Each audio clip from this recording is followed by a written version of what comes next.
हर जगह तो साडा कनेडा भी गुड़ गया जी, गिरियां बदामां वाला बन के इथों 2-4 पूर लोग लैके गए ने। पेशावर भी गया, कोयटा भी गया, हर जगह तो लाहौर तो जांदा ही नहीं रहिंदा है ना। तो माशाल्लाह बड़ा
इत्थों रस्ते से गुजर रहा जनाब, तो वेख्या गुड़ की स्टाल लगा होया सी। गुड़ ताज़ा निकल रहा सी, तो सानू बहुत पसंद आया गुड़।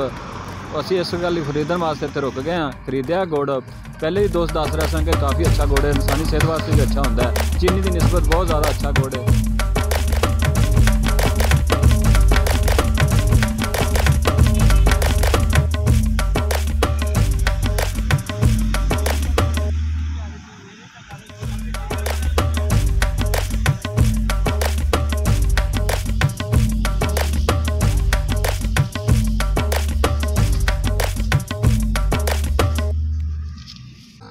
गरियां बदाम वगैरह ये सारा कुछ पाते ने, ते